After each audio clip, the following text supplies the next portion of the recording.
Well, I guess it helps if I unmute myself, right? Welcome, everybody, to another episode of Sasquatch Out of the Shadows. I'm your host, Alex Pedikov. Hope everyone's having a good night tonight. How's everyone doing? Doing all right on this Monday night? I hope so.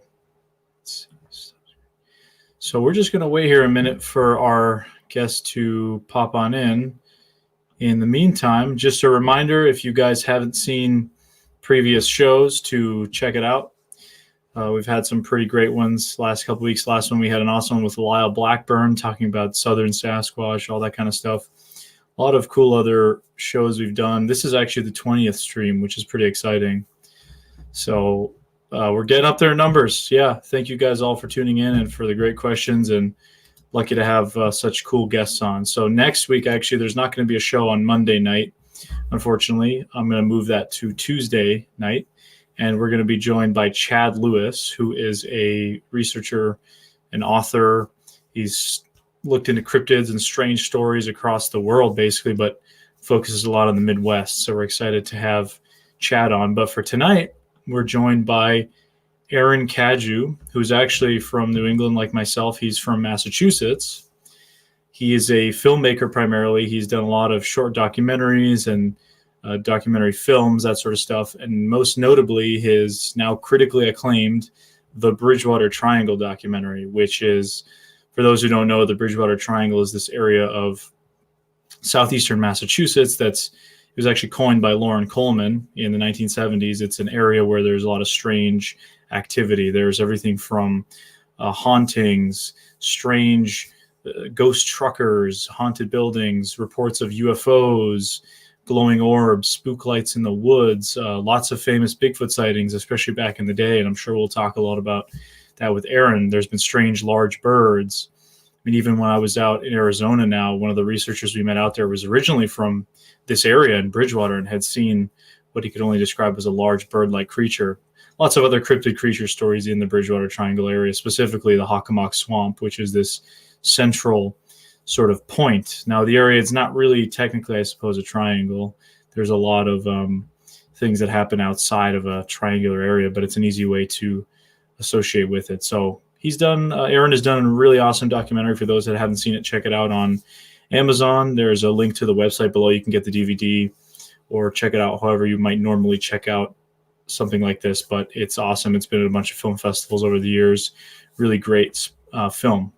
And like I said, it covers the Bridgewater Triangle. It's narrated by a friend of mine named John Horrigan, who narrated Lions of the East. For those that have seen that, you'll recognize his voice in there. He does a fantastic job.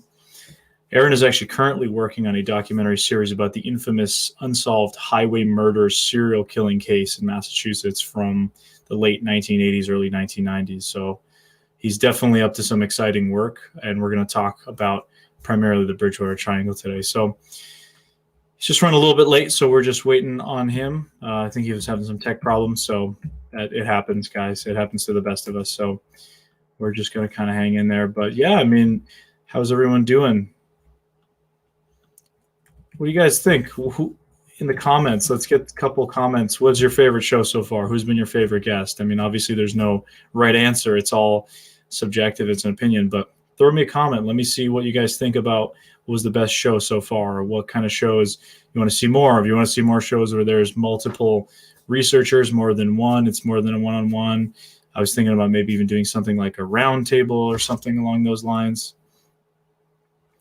Just getting a message here from Aaron. He was having trouble with his phone, so he's just getting to his studio now, his office. So he should be on in a couple minutes here, but let's see here. Greetings, Daniel. Hope you're well. Hello, Tactical Bigfoot Research. Looking forward to the show.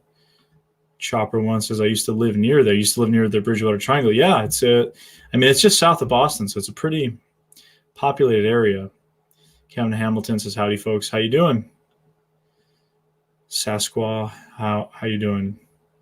Teflon 66V. You're the best. Well, thank you. Appreciate that. Best part of every Monday. Hi, everyone. Yeah, thanks, Chris. You're always asking some great questions. Thanks for tuning in. Like I said, unfortunately, next Monday there will be no show, but it'll be Tuesday. So just modify it a little bit there. But Yeah, greetings from North Carolina. How you doing? I lived in the Alaska Triangle, saw some weird stuff. Huh. Yeah, there's a lot of these triangles across the country, across the world. Obviously, the Bermuda Triangle is where a lot of them derive their name.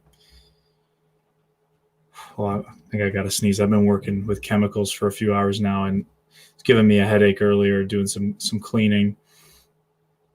Meldrum was great, says Kevin. Yeah, thank you guys. Yeah, that was obviously a good one to start out with. Meldrum is fantastic, outstanding researcher.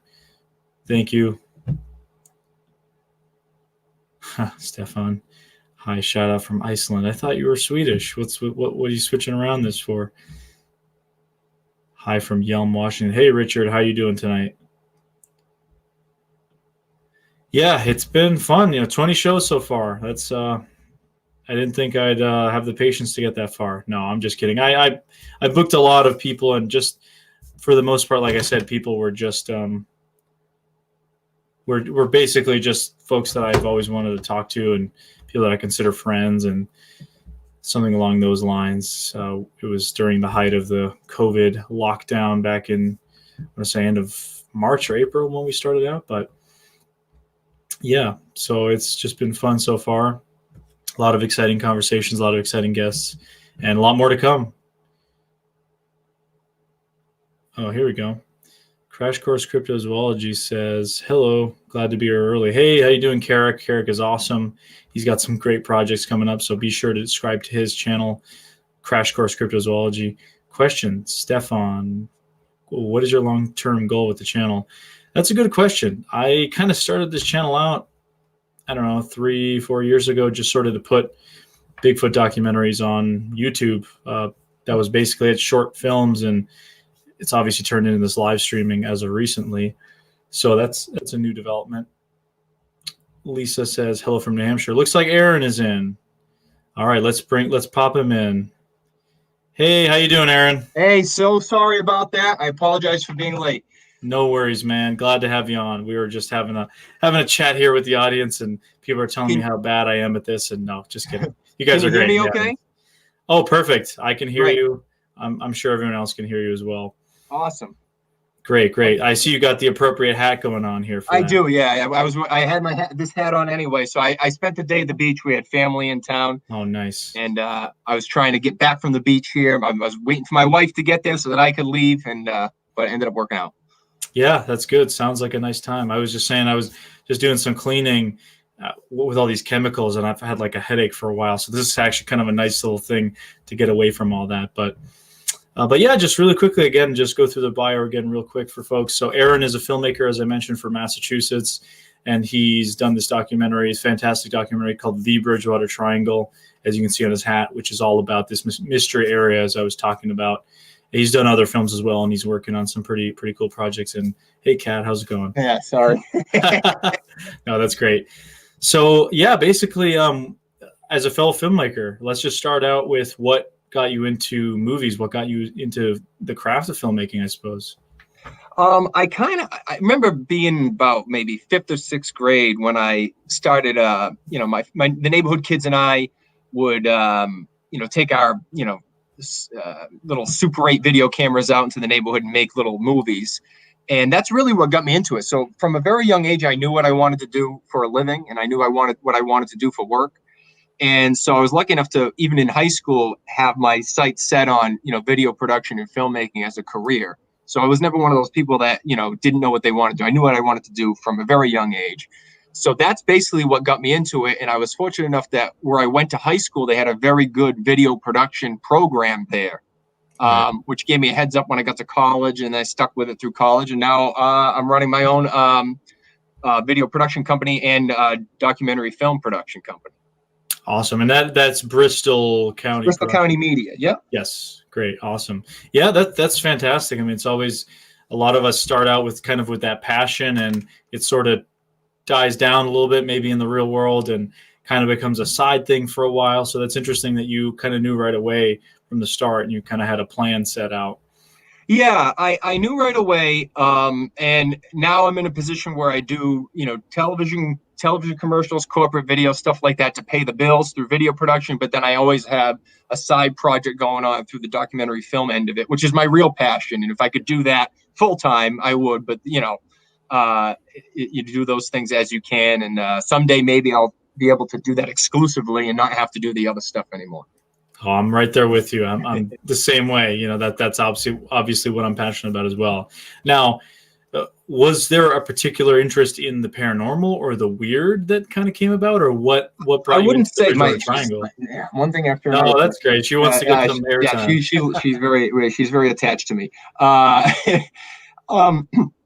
I wouldn't say a fascination with the paranormal per se. I've always been Halloween's my favorite holiday. Nice. So I'm drawn to that. And so how the whole Bridgewater Triangle thing came about was when I was in college, I was looking for a documentary idea. And because I'm into Halloween, I was like, oh, maybe I'll do a documentary on like a haunted cemetery or something like that. So I started Googling around and looking for allegedly haunted locations in Massachusetts and came across these articles about this area called the Bridgewater Triangle. And it was interesting because I grew up in Dartmouth, which was about 6 miles down the road from the main entrance to the Freetown State Forest, which is considered part of the Bridgewater Triangle. And growing up, I heard all sorts of strange stories about the Freetown State Forest, but I never knew that it tied into this overall concept of the Bridgewater Triangle. And it wasn't until I started reading about the Bridgewater Triangle that I'm like, wow, this is 200 square mile area just north of where I live. That's an alleged hot spot for unexplained phenomenon. And this Freetown State Forest that I already know all about growing up 6 miles down the road is part of it. So then I dug into it a little bit more and found out that not only was the Bridgewater Triangle popular in Massachusetts, but as far as topics within the paranormal go, it's known internationally throughout the world. It's outside of the Bermuda Triangle is probably the most widely talked about paranormal hotspot in the world, if not one of the top 5. So then I did a 30-minute documentary on the Bridgewater Triangle in college that was more or less a student film that I never intended for it to go anywhere. And I gave a copy to a friend on DVD. And then all of a sudden I started getting all these requests for copies on DVD. And I couldn't sell it because I used a lot of copyrighted music and images in it. It was a student film. And eventually somebody ripped the DVD and uploaded it to Google Video, which was the precursor to YouTube. And on Google Video, it got like 75,000 views in a very short amount of time. And I'm like, wow, this is a lot of people that are really into this. So I kind of filed it away in the back of my head that if I was ever really running my own production company and was looking for a real topic for a real feature-length documentary, the Bridgewater Triangle was the perfect topic. It was locally accessible and it had an international interest. And then sometime around, I would say 2010, started laying the groundwork to do a feature-length documentary in the Bridgewater Triangle and found out that another guy from the area named Manny Familari was also thinking about possibly doing a documentary. So we got in touch. We decided to pool our resources. And instead of having 2 competing films out about the same topic, we both tackled this project together as co-directors. So we premiered it in 2013.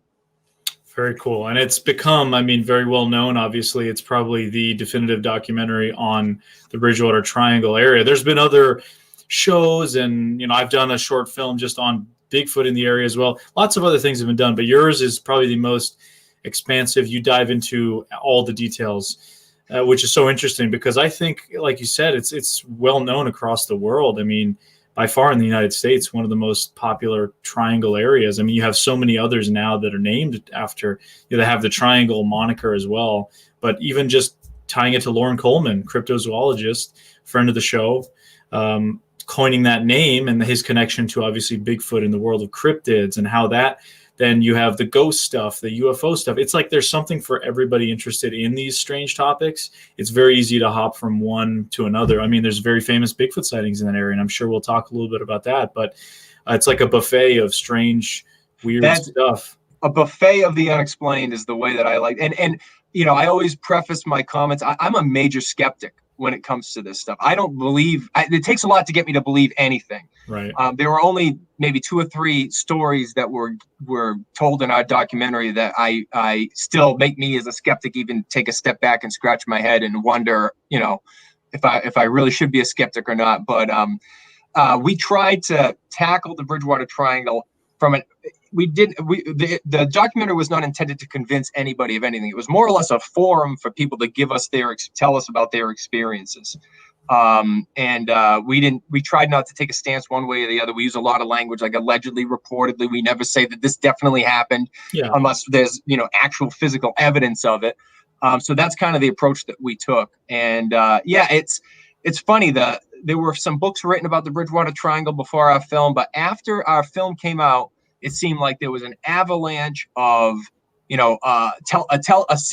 for instance, there's a show called Monsters and Mysteries in America that was on Discovery or Destination America. I'm not sure if it still is or not, but after our film came out, they decided to do an episode about their show in the Bridgewater Triangle. Like their show bounces around from place to place, and they dedicated an entire episode to the Bridgewater Triangle, and they featured some of the same stories that we had featured in our documentary. So our documentary, not to toot our own horn, but it really, I think, really helped to put the Bridgewater Triangle on the map even more so. And it drew a lot of attention from, there's hundreds of podcasts now, radio shows, television shows, YouTube. It's just an avalanche of that stuff about the Bridgewater Triangle, where there really wasn't that much before the documentary had happened. Yeah, absolutely. Like I said, the definitive piece for sure. And I think a lot of people that just haven't even heard of it, that's probably one of the first sources they get, aside from maybe the Wikipedia article or some stuff online, is watching your film. And really kind of, I think it's done in such an awesome way. And one of my favorite parts about it is that you have, those stories that really just can appeal to anyone, the cryptid stuff, but then that true crime element when you're talking about Freetown, and you have the detective on there who's talked about some of the absolutely heinous stuff that's happened. I just love that, it really can appeal to a wide audience. And of course, sound wise, visually amazing. You guys spent some time in those swamps for sure, and kind of the nitty gritty and all the interviews, and so many fascinating interviews with a lot of researchers that have really kind of worked in that area, and witnesses and people that have had experiences. So, it was obviously a long endeavor. How long did it take you to put the whole documentary together? I think start to finish that project probably took about 3 years to put together.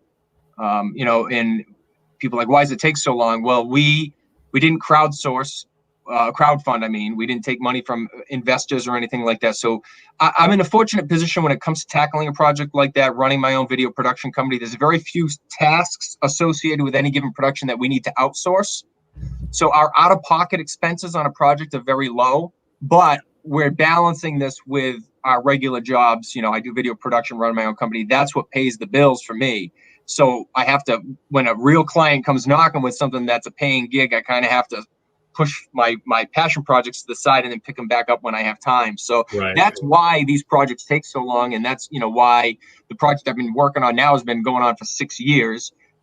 These projects the less you rely on other people's money, the longer it takes you to do something. But then the more control you have over your own project too. It's kind of a double-edged sword. Exactly. Yeah. And I love the way you've done the Bridgewater Triangle. So I have no doubt that other projects you do in the future, it will definitely be in that same category. And I'm sure as you hone your craft and everything, and it sounds like a fascinating topic for the next one as well. I think one of the things that made the Bridgewater Triangle, and it wasn't a smashing, it was a successful project. I think one of the things that helped that was, not that there's anything wrong with the paranormal programming that you usually see on television, but it usually follows a formula, and they all kind of have this similar vibe and feel to them. And most of the time we're going to go to this haunted location and walk around with infrared cameras and all that kind of thing. So it's usually like live, real-time, boots on the ground investigating, whereas the Bridgewater Triangle is more of a historical piece. Right. And it's a collection of firsthand accounts told after the fact. And the stuff that like you guys and Seth are doing, Seth Breedlove, is more in line kind of like with what we did, where it's not sensationalized like a lot of the stuff that you see on television. And I think that's why the audience has been there for what we've done and what you've done and what Seth's now doing. It's what we've done and what we're doing is different from what you usually see out there in this genre. And I think that what we've all done is kind of like a breath of fresh air for people that are sick of seeing the same old thing over and over again, where like there's a crack in the bushes and then it cuts to a commercial break, and then it gets back from the commercial break and ends up it was like a deer or a rabbit or something like that, or it was nothing. That I say that all the time. I tell people, there's a reason why these documentaries are successful, and there's an audience, there's people who want to see it, because these folks grew up on things like In Search Of, and some of these shows that took the subjects a little bit more seriously than maybe this reality programming. We've been inundated with that for years and years now. And like you said, it's so predictable.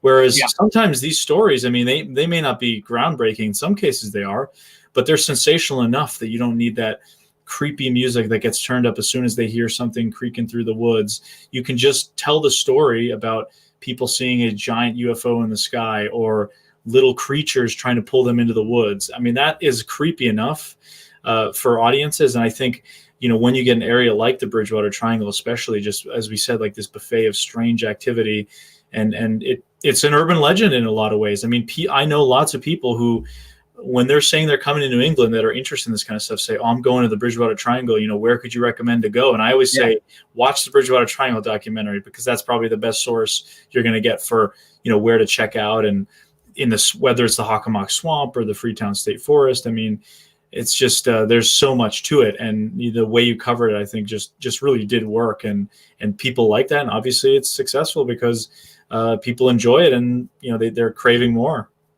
Yeah, it's and then people say, you're going to do a second one or whatever, or there's going to be, there's never, there's an endless supply of stories. I mean, this story, one of the sad parts about the documentary was we got a lot of the best stories after the film had already come out, because people would show up to the screenings and everybody wants to tell their story. A lot of them you can discount as, misidentified sightings or whatever, but some of them are really good stories. And it was like, wow, I wish we had known about this when we were doing the documentary. But, as for, I try to tell people, like, I am not a paranormal investigator. I'm not a paranormal researcher outside the research that we did for this film.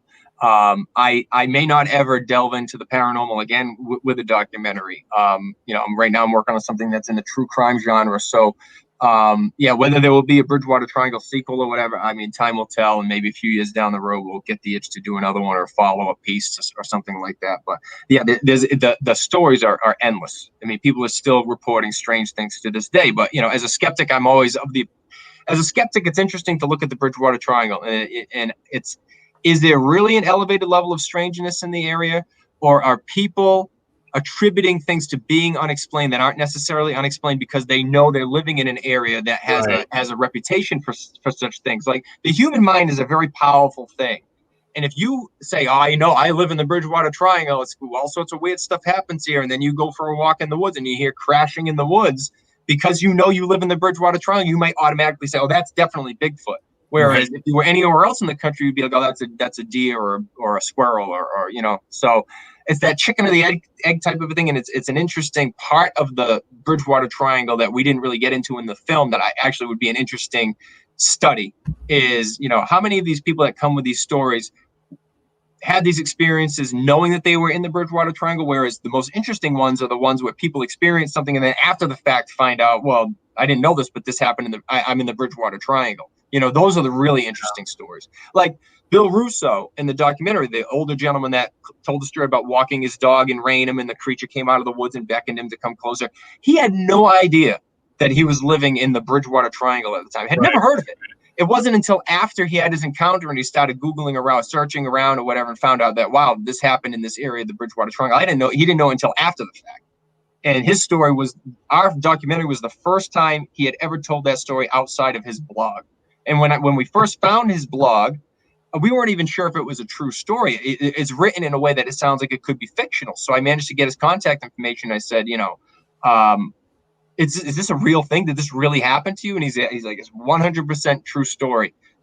So then he was gracious enough to give us his interview. Yeah, and it's definitely an interesting one that sort of ties into that Pukwudgie sort of story. And it is really interesting that you mentioned that. I think a lot of the even sightings, maybe the pre-internet days, stuff that happened in the 70s and 60s, in general, with a lot of these subjects tend to have more credence because people say that when the internet came around, that's when the BS factor went up. And I can agree with that in some ways, but it's always refreshing when you get a witness who they have no idea, they've never heard of the creature or maybe the legend that's kind of they're delving into. But one thing I do appreciate that you're coming from that perspective of you're not really like a Bigfoot guy, you're not a paranormal guy. So that's really interesting, and that's refreshing to talk to somebody like that, because I feel a lot of the times, those of us, myself as well, I come from a place where I'm interested in this, and maybe that's a little bit of a bias. So the analytical way in which you kind of cover things, like you said, you're not researching it more than you basically need to just know about the topic to talk about it in a documentary or people who investigate it. So you're talking to these people, you're bringing sort of a level perspective. You're not going in there automatically saying, well, yeah, obviously there's Bigfoot here because I'm into that, and this is definitely what's going on.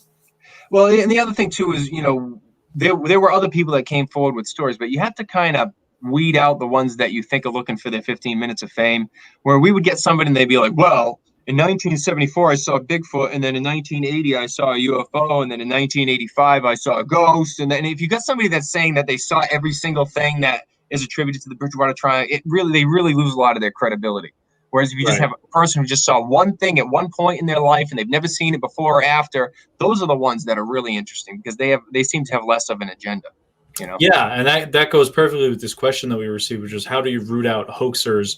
I run into them a lot. So, people malintent, that kind of stuff. So that sort of answers that. But one thing I did want to mention was you brought up about, when an area like this kind of takes, and this is something I've talked about when people have asked me about the Bridgewater Triangle is, let's say you have a group that's going into a ghost group. They're going in to research a haunted location, the headless trucker or whatever, something like that in a certain area. And then they hear a wood knock because there's a Bigfoot research group that's doing wood knocks or Bigfoot whoops. And the ghost group says, hey, we heard Bigfoot, and they report that in their database, and that becomes a sighting.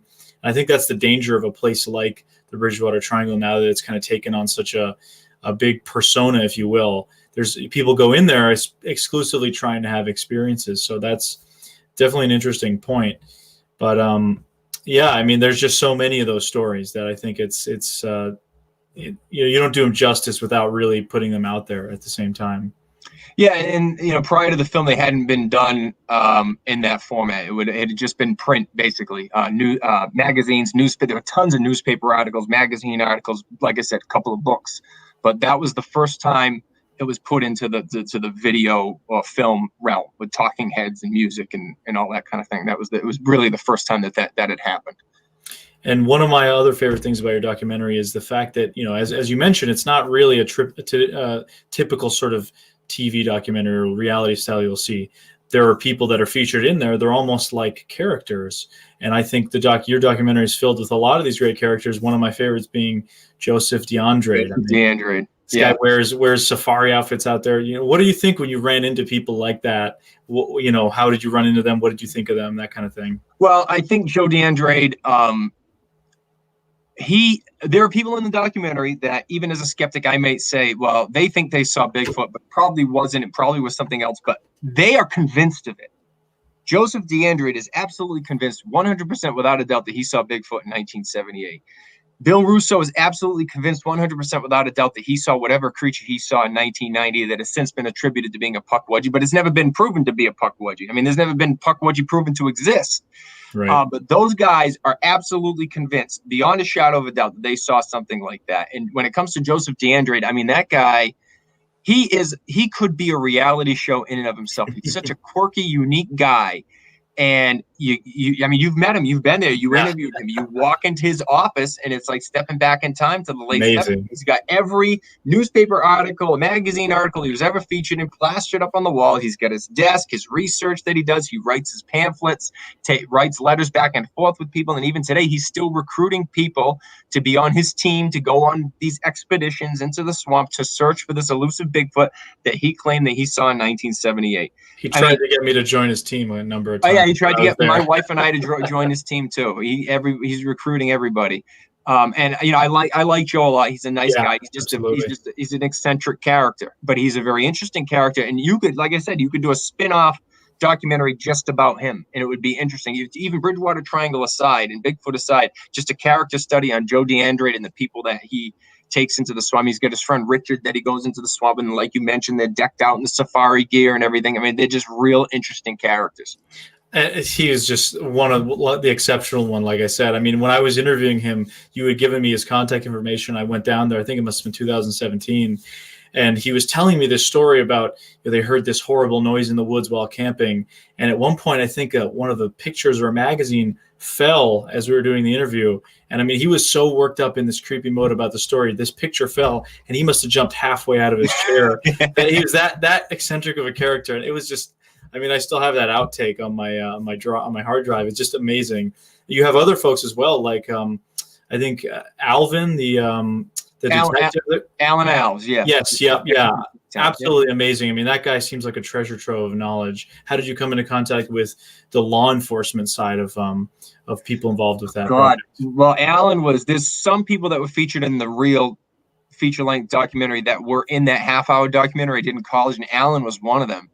And I think when my mother used to work at a bank in a Sonnet, which is part of Freetown.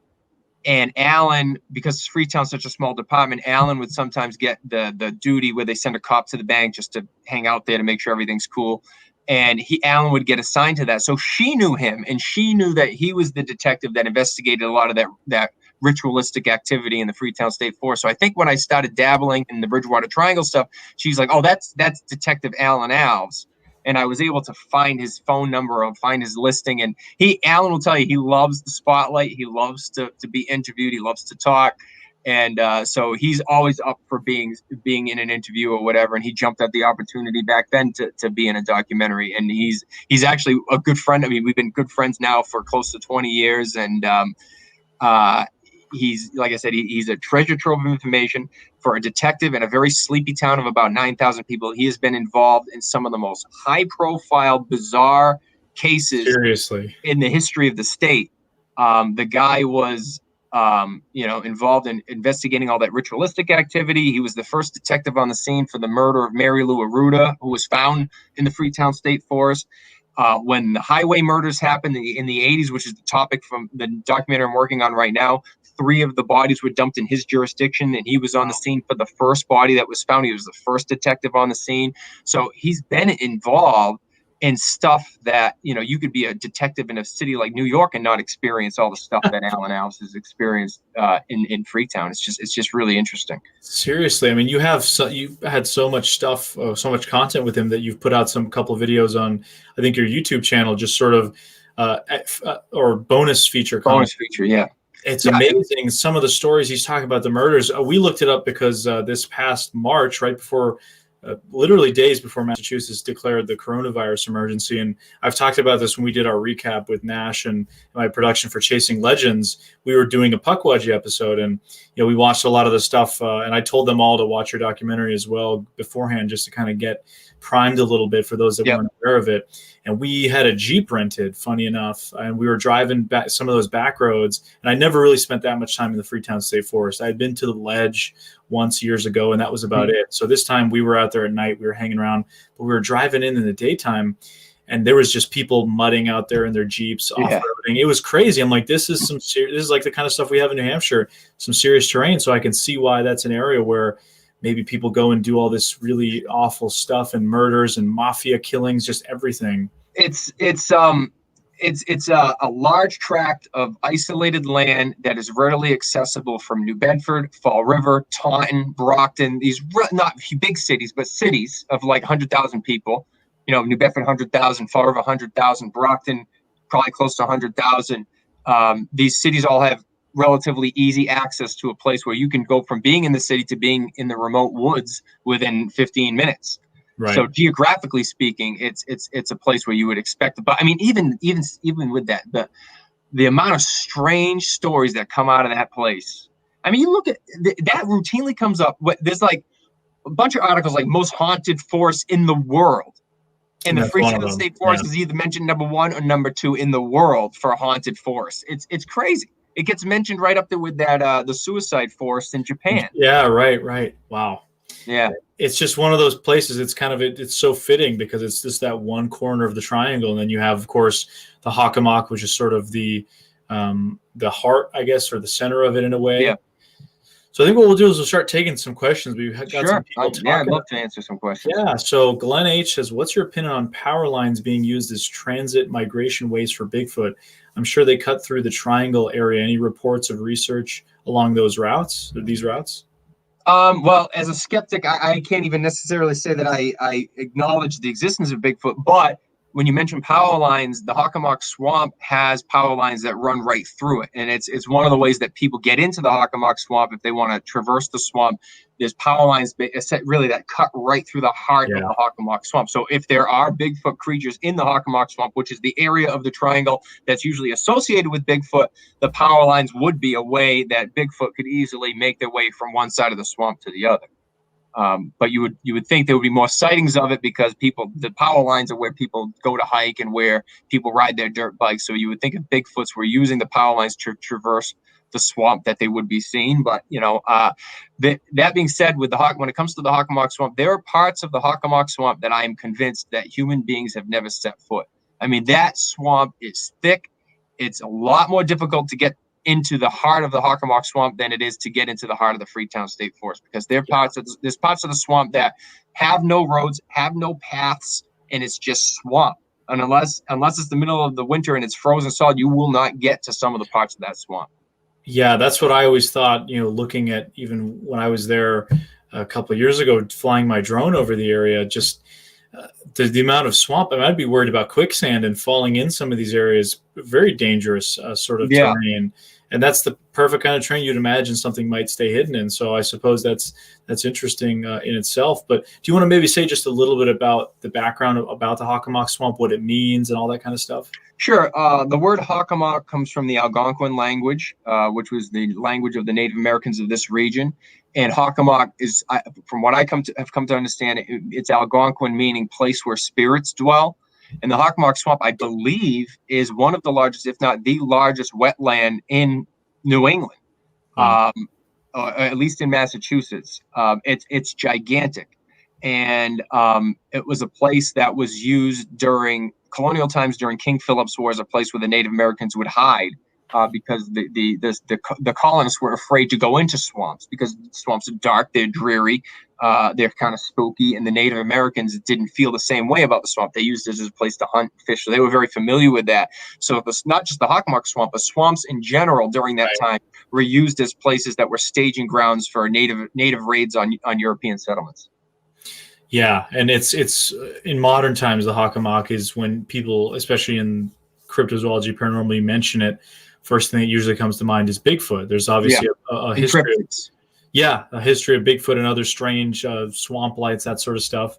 So Raptor Crazy asks, question, when he's doing the documentary and talking to people, does he go to these places that they had their encounter? Yes. I've been to I think every place that somebody has said that they had an encounter is someplace that we have physically set foot.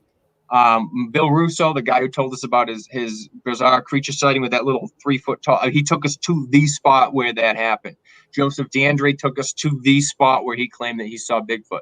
The place where those two radio reporters saw the large home plate shaped UFO, I've been to that exact spot multiple times. So yes, to answer that question, we have been on the exact spot where these people are claiming to have these encounters. Yeah, and it's cool to do that because you can kind of see what the terrain is like, even though maybe it's changed if the encounter happened years ago. But I always like doing that as well. Being in the spot, the person can show you, what's going on. And maybe on my end, I'm kind of trying to think like logistically, if this was a creature or whatever. But still, it's always just interesting. It's one thing if they're having a sighting in middle of a city, they're saying, this is where I saw Bigfoot. Maybe that would be a little strange, but going out to a place like this Hockomock Swamp or Clay Banks or any of these other areas, really interesting. And you know what the thing is, even as a skeptic, it's a hell of a lot of fun. Even as a skeptic, your imagination starts to run away with you. And I mean, the closest thing that I've ever had happen to me in my life that I would even consider possibly being a paranormal experience happened while shooting the Bridgewater Triangle documentary. And it was when the lights shut off during Christopher Balzano's interview in the Freetown State Forest. I mean, that, even as a skeptic, the hair on the back of my neck stood up, the hair on my arm stood up. I mean, we were in absolute shock that happened. And it's one of those moments that these TV shows would kill for something like that to happen. And most of the time they have to fake it. And It happened completely. People ask all the time, did you guys stage that? Was that fake? And I said, I would not fake something in one of my documents. It just goes against every fiber of my being to fake something. And that happened completely organically. And in the documentary, it's shown exactly how it happened. Yeah, and that's amazing because it's, it goes from the documentaries are very polished and, every movement, every pan, every image that comes on, then you have that sort of that moment of where it's just the raw kind of what exactly happened. You guys are laughing and you're like kind of in a state of disbelief. And that happened at Anawan Rock. So where did that happen? No, we were talking about Anawan Rock, but so that, just a little background, quick story. That day was a tour of the Freetown State Forest in 2008 being given by Christopher Balzano. And at that point, the Bridgewater Triangle documentary didn't even exist yet, the incarnation of what it is now. And so he gave the tour, and at the end, he was supposed to go do a book signing in Dartmouth because he had just released Dark Woods, I think, right around that time. And his car broke down. No, he locked his keys in his car. That's what it was, in the middle of the Freetown State Forest. Oh, boy. And so he was going to miss his book signing. And we called AAA, and AAA, we were so far out in the woods, they were like, it's going to take us a couple hours to get there. So then it was like, well, we have a couple hours to go. Can we do an interview? Because we weren't otherwise going to be able to do one. So that was an impromptu interview that was never supposed to happen in the first place. So we set up makeshift lighting and interviewed him, and we had the battery-operated lights that we had just put up, fresh batteries. And then we started talking about the legend of the Wampum Belt and how the Wampum Belt was a symbol of the surrender from the Wampanoag to the colonists at the end of King Philip's War. And the belt has gone missing from history, and some people theorize that the strange occurrences in the Bridgewater Triangle will continue until the Wampum Belt is returned to the rightful owners, the Wampanoag people. And that's what Chris was talking about at that moment, and the surrender of the Wampum Belt at Anawan Rock and all that. But the interview was actually happening in the Freetown State Forest, right at the Wampanoag Indian Reservation. And so he was talking about the belt, the light shut off. And he had said, things won't go back to normal until the belt's returned. Light shut off, lights come back on. A guy off camera says, hey, Chris, you realize the light shut off when you started talking about the Wampum Belt? And we kind of all like giggling that's kind of creepy. And then Chris turns and says, we hear your message. If I could, I would return it. And it was that exact moment that the light shut off again. Amazing. And then we just all lost our minds. It was crazy. But that interview was in the Freetown State Forest. Yeah. Wow. I think this question goes right to the heart of that. Guy 15 says, as a skeptic, what do you think you're more convinced on, Bigfoot or the paranormal? I understand you don't fully believe any of them, but I'm curious to see what you'd have a harder time believing. As a skeptic and as somebody that's not very spiritual, I'm actually an atheist. I don't believe in a higher power. I'm kind of a wet blanket when it comes to all this stuff. I would say I'm much more inclined to believe that Bigfoot exists than a ghost or something of that nature. I'm not really a ghost guy. I've never seen a ghost. I don't believe in ghosts, even with the light shutting off. The wet blanket skeptic of me just says it was convenient timing for a light malfunction, even though at the time it really made me head scratch my head. Right. It still does. But I'm more inclined to believe in Bigfoot than the ghost, than any kind of ghosts. Interesting. Yeah. I mean, I think a lot of people would probably fall into that same camp. So Joel Dillon says, I looking for someone interested in camping a few nights this winter in Hockomock Swamp after a late snowfall to track footprints and to cross over frozen bodies of water quickly. Anyone interested? What do you say? I mean, is that a safe plan or is that dangerous kind of going out like that?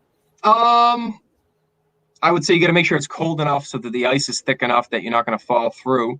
I know people that have gone into the swamp in the wintertime is probably the best time to do it if you're not looking to get eaten alive by mosquitoes. So, good luck finding somebody. If you want to send that message to us on our Bridgewater Triangle documentary page, we could post that on our page. We get a lot of followers that might be interested in doing something like that. Very cool. So Carrick from Crash Course Cryptozoology says, considering the terrain of something like the swamp, does any kind of physical evidence tend to be common in that area? The only thing that I know of was an alleged Bigfoot print that was found back in the early 2000s, and it ended up allegedly being this giant hoax. They call it the Bigfoot print hoax. And it was like, I think they even did the plaster cast of it and all that kind of stuff, but it ended up all being nonsense, I believe. And other than that, physical evidence, I don't know if people have found unidentified hair in the area or anything like that. I've never heard of anything like that as far as physical evidence goes. I've heard of that hoax story, actually. But yeah, I think New England in general is just really bad for tracks and that sort of stuff. Most forests, there's a lot of leaf litter. Swamp, maybe it would be a little better if you had a muddy area, but how often do you get like a perfect print of something stepping right into the mud? Yeah, and then there's rainfall or the water level changes and washes the print away. So yeah, I've never come across anybody that has any actual physical evidence of a cryptid from the Bridgewater Triangle, unfortunately. Yeah. Right. Because it's fun to think that there could be. Even as a skeptic, it's fun to think that could be Bigfoot. It's way more enjoyable and more fun to think that Bigfoot or these cryptids could exist than not exist. I mean, there was an incident in 2002, not that it's a cryptid, but we don't have mountain lions in this area. But you know, as you know, there was a Right. mountain lion struck by a car in Connecticut back in 2002. I mean, that's wild. That's the kind of thing. It's like, wow, that's awesome to think that mountain lions could be coming back here. So you know, it's fun to think about that stuff. Oh no, totally. And I think a lot of us that maybe don't believe in certain subjects, you know, it's so nice to think, wow, this lake should have a monster in it. I mean, it would be just so perfect if it did, that sort of thing. So Critter Hunter says, love hearing somebody like me that they say they're a skeptic but open-minded. What's his best hope for a real hominid or hominid around the world? Top 3 possibilities, and where and why? I don't know if I'm qualified to answer a question like that. I would say probably some, you know, if there is some sort of a hominid, I would think the Pacific Northwest, because of the territory out there, the Yukon territory in Canada, somewhere. I mean, Canada, I mean, was it the vast majority of Canada is uninhabited? Yeah. You know, Alaska, someplace like that. I mean, just because of the remote nature of the territory. Definitely. I mean, even a place like Quebec in Canada is overwhelming majority of just woods. It's like if you take Maine and just 5 times the size of Maine, there's lots of moose and other stuff up there. Interesting. And gray wolves, and it's fun to think that one of those gray wolves will eventually find their way back into, you know, New Hampshire and Maine, and that would be awesome. You know. Yeah, like with the mountain lions, absolutely. Guy 15 says, thanks for answering my question. I'm sorry for putting you on the spot. Oh, no one. I never feel put on the spot. You know, I've done enough interviews about the Bridgewater Triangle and the documentary. It's a lot of fun to talk about. So, absolutely. I see someone else saying, I'm sorry for Aaron not believing in and I can't see. Higher power, God is real. Well, I mean, I have nothing against people that believe in a higher power. The older I've gotten, I'm skeptical by nature, and I'm one of those people that unless I see it, I don't believe it. But it's no offense to people that do. I just am not a spiritual person. Oh, absolutely, and we respect everyone's opinions, and everyone's got their right to their own belief system. And I was raised staunch Catholic as a kid growing up. Did mass every week, holy days of obligation, go on vacation, find a church, go to mass. I mean, I was raised in a very religious household, but it's just it didn't stick with me. I just kind of went my own way as I got older. So, right, yeah. I mean, a lot of people from all walks of life that end up in studying the paranormal, whether it's from a religious perspective, from a purely scientific perspective, from any other type of perspective. There's a lot of, over the years, I've heard of tons of different, you know, ways that people kind of, what lens they look through this sort of stuff, because it can fit a lot of worldviews maybe.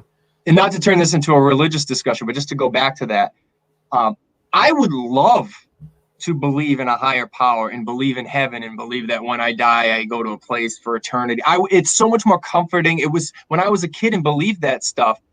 It was so much more comforting to me to believe that. And I don't enjoy being that wired that way. It's just the way that I'm wired, and I can't change it. You know, for me, it's a lot more. It was a lot more comforting when I did believe in a higher power. Right. Here's something that I was almost laughed when I read this, but this is my friend Stefan. He says, "Love Aaron's New York accent." That's obviously. I guess it's a dig at you. More of a Massachusetts act. You know, yeah, I don't hear it myself. He's from Massachusetts. He's busting our chops. He always does that. Okay. He's just joking around. But thank you, Stefan, for your always sarcastic remarks. Appreciate that. I'm married to my wife's from Western Massachusetts, and they don't have a discernible accent out there. Yeah. It's strange. You know, it's not a very big state, but you go out there and it's like it's like a whole different world. Oh, and they don't have much of an accent out there. And then, you know, when I travel to Western Mass, people instantly like, "Oh, you're from Eastern. You're from the Boston. Yeah. You know, I'm from south of Boston, but close enough." You know. Right. No, absolutely. And that's the thing. I grew up in southern New Hampshire and, you know, the North Shore area. That, you know, we have the accent as well there. I didn't really pick it up, but I go to places like Western Mass and it's nothing. It's weird. It's like they have like a lack of an accent. So it's kind of funny.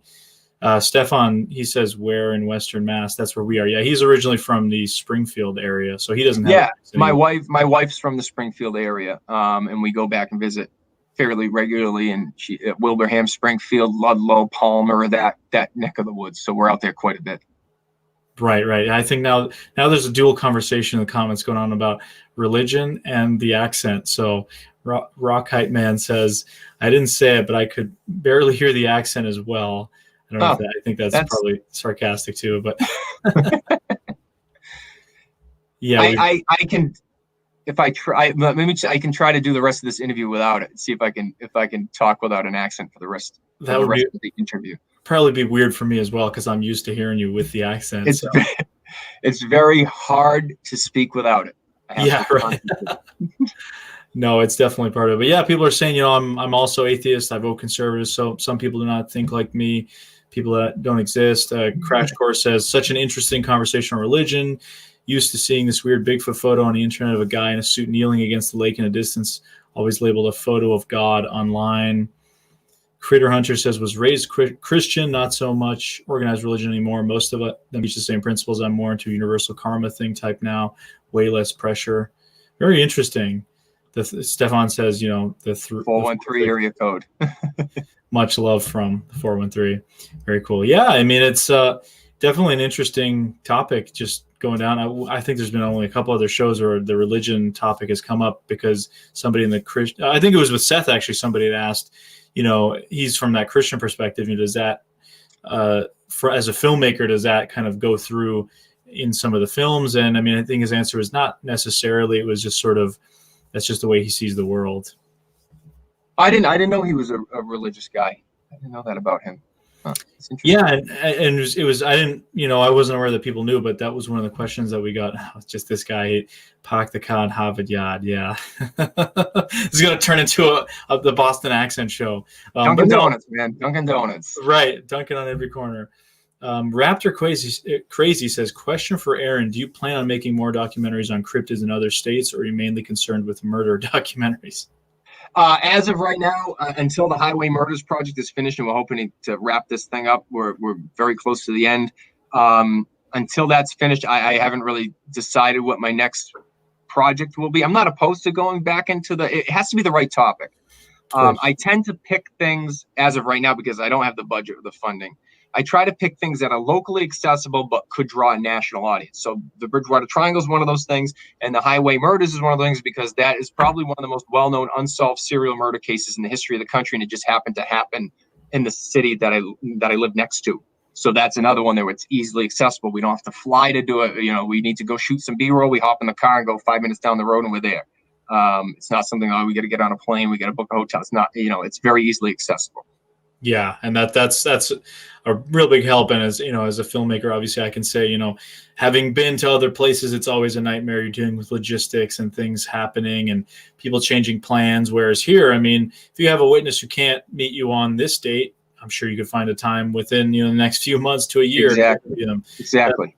And you have such a weird area in the neighborhood. Now, with the Bridgewater Triangle documentary, was there, when you went into it, did you have a kind of a belief about it? What changed about your whole perception of the area, after completing that project, if anything?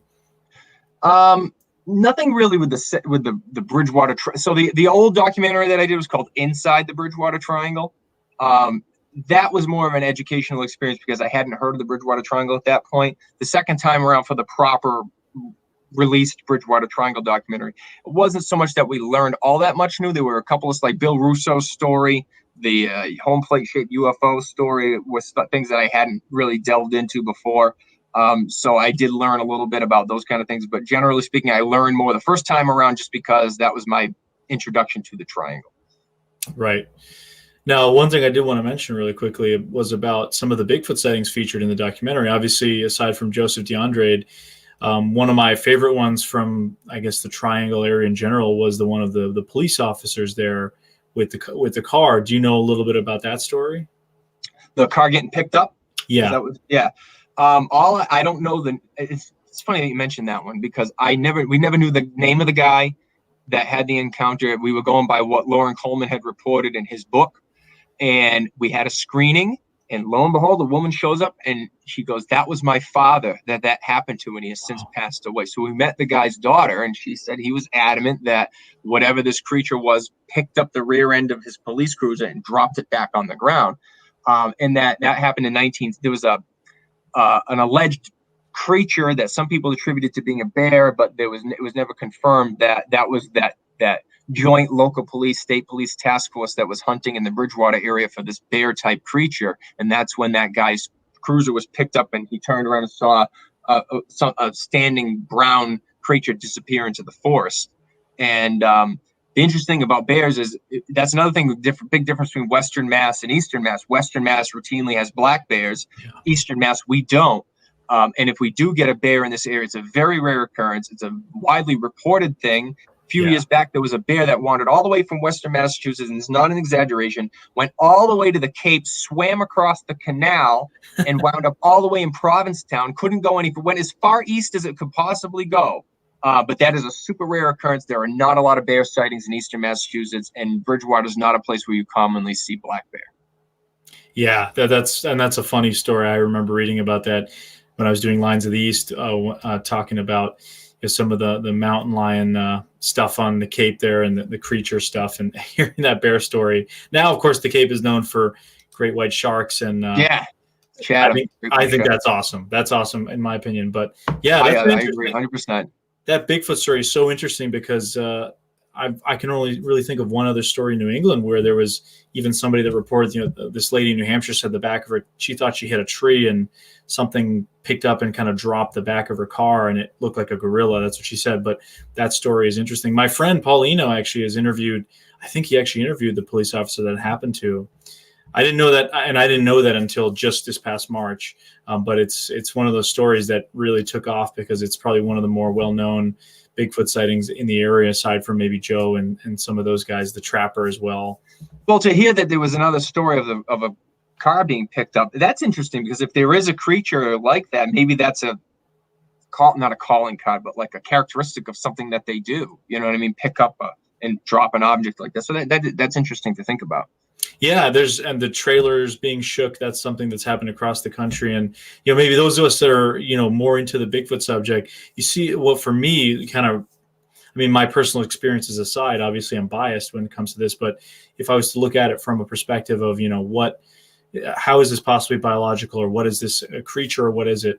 There's these traits that are reported across the country and across North America that are very similar from state to state that are very interesting, that indicate some sort of behaviors, and the fact that there's behaviors in gorillas and chimps and other apes that Bigfoot sightings seem to mimic in some instances, like wood knocking and the smell, maybe the controlling of the scent glands, like the gorilla. There's a lot of pebble. Isn't it pebble throwing? Like there was a thing I saw. It might have been one of Seth's where they were in like out in the woods and there's rocks hitting the roof and things like that. Yeah.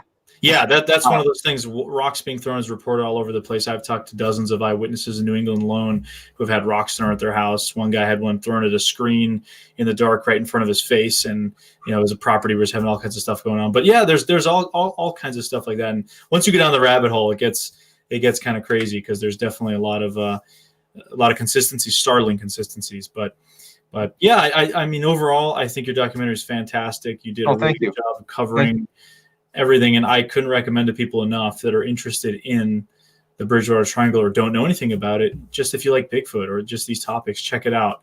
There's an element of true crime. There's ghost stuff, UFO stuff, cryptid creatures, eccentric people like Joe DeAndre. I mean, it's just a little bit of history woven in too with the King Philip's War stuff. Definitely. History, Yeah, and if you're a history nerd, I mean, it'll be perfect for you because it really packs so much information in a small package. Instead of being a long series, it's just a feature documentary. So one sitting, you can get all that information. Then if you're more interested in the ghost trucker, you can go look into that story. Or if you're more interested in Bigfoot and the Hockomock, you can dive down that rabbit hole. It's sort of a jumping off point. That was one of the draw. We couldn't go as deep as we probably would have liked into some things just because we were trying to hit everything. And I think it's the Bridgewater Triangle documentary is a good roadmap for somebody to follow that's looking to investigate the Bridgewater Triangle. And like you said, once you get a sense of the region, it gives you a good history of the region, sense of the region, then you can dive down whichever rabbit hole you prefer. Totally. Yeah. And like for me, I'm more interested in the cryptid side, and that's totally what I focus on. I'm not really that interested in the ghost stuff. So yeah, I would hedge more towards being interested in the cryptids and the ghosts myself. Yeah, totally. Yeah. Totally. Well, we'll have to go out squatching or something sometime. And I'd love to. Yeah, I'd love to maybe work out with you on something at some point. It would be a lot of fun. Another local filmmaker. So absolutely, yeah. And it's been awesome having you on, man. And great job with the documentary. And I'm sure the next piece will be amazing as well. Yeah, if you just not to plug myself, but if you're interested in seeing one of the promotional trailers for the Highway Murders, go to highwaymurders.com, and there's there's 3 separate promotional trailers that we've released heading into the finishing of this project. So the New Bedford Highway Murders is an absolutely fascinating, if you're into the true crime stuff, it's an unbelievable story. Yeah, and it's obviously been a big part of your life these past few years. So 6 years, yeah. 6 years, ready to move on. Right. How much murder can you take in that amount of time? But very cool. Well, guys, there's a link again to Aaron's website for the Bridgewater Triangle. I'll throw the Highway Mirrors one in there as well. Oh, thank you. Yeah. And just check it out. Check them out on Facebook. They post stuff on there as well. Thank you again for coming on. Good luck. It was a pleasure, and I'm sorry I was a little late getting on here. I apologize for that. But it was a pleasure being on, and thank you for having me. No worries at all, man. Well, hope to run into you soon. Absolutely. For everybody else, thank you guys for your awesome questions and comments. As always, really appreciate you guys tuning in. Next week, as I said, we're not doing the show on Monday. We're moving it to Tuesday, and we're going to have Chad Lewis on, who is a Midwestern researcher and author. He's got some really great stories from around the world, cryptid stuff. So we'll be talking about all kinds of stuff. But hope you guys have a good night, and we'll see you next week. Bye-bye. Have a good one.